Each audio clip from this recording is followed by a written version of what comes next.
Hey, my name is Andy, and today we're going to be talking about how my friend bought a 1987 Pontiac Trans-Am from a drug dealer. Let's go.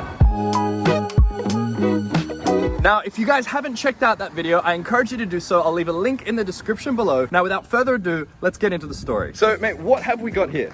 All right, so this is a 1987 Trans-Am GTA option package, factory, all original condition, original paint, interior, everything. This is a very interesting car. Sure is. What's the story behind it? How did you get it? I kind of knew this car was around where I live, but I never really knew exactly where. And then one day I was at the pub with my mates and they were joking about buying a new car. And as I was going through Gumtree, all of a sudden I saw the plate number and I go, hang on a minute, that's the car that hangs around where I've lived. I've seen that before. And the guy listed it for a really astronomically low price. I sent the guy like 1,000 messages. I even drove past and I saw the car and I go, oh my God, there it is. And I took a photo and saying, mate, I'm literally next to the car, I want to buy it. He didn't reply for ages. And then I did get a message back and he was like, oh, sorry, mate, I listed the price too low. Forget it, I can't sell it to you. And I go, oh, okay, sorry, mate, I don't have that kind of money. I saw it for the price you listed it for. And he goes, all right, look, are you really that close by? And I go, I can be there in 30 seconds. Showed up. Sure enough, cash? We came to an agreement. Cash in Always hand. cash. Made a deal.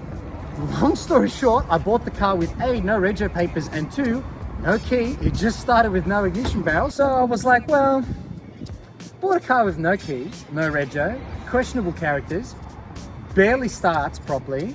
This could only go well. Funnily enough, it actually turned out to be a pretty good score. At first I thought, oh, this has got to be a copy. They look like they've just been stuck on there, but it turns out it was a genuine Y84 GTA. So it wasn't even like a 6-cylinder car or something. It's a proper V8. And the Proper thing, V8. I do have to say, I've been quite mean about this car. It's a little bit rough around the edges, but that's kind of what you have to expect with an older car. And generally, it's actually in pretty good condition. Well, pretty good condition from who I bought it off, but you know. What do you mean? Is there stuff inside that I haven't seen yet?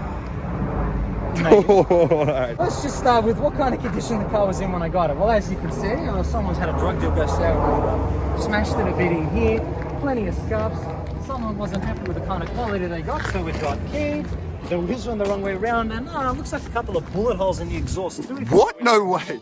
Oh, well, looks like it's been shot to pieces over there. So someone was hightailing it out of there and copped a few in the tail. Not to mention there was a lot of stuff underneath the seats. What kind of stuff? Stuff you wouldn't necessarily admit to finding in your car on camera.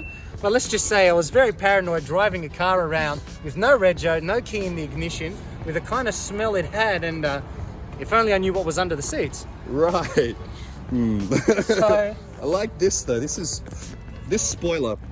It's a little bit squishy. I think we can all thank GM for their questionable design choices, but it's not fiberglass, it's not rubber, it's GM something. But it's something. Space age plastic from the 80s, but everything was cool and futuristic. The car was left outside for a fair couple of years, and it's obviously been to a lot of car parks where trolleys have been left on it and scratches here and there. When I got this car, there was bottles of Woolworths oil in the back. There was rubbish strewn everywhere. At least 2 packets worth of cigarettes, not to mention stuff. Underneath the seats.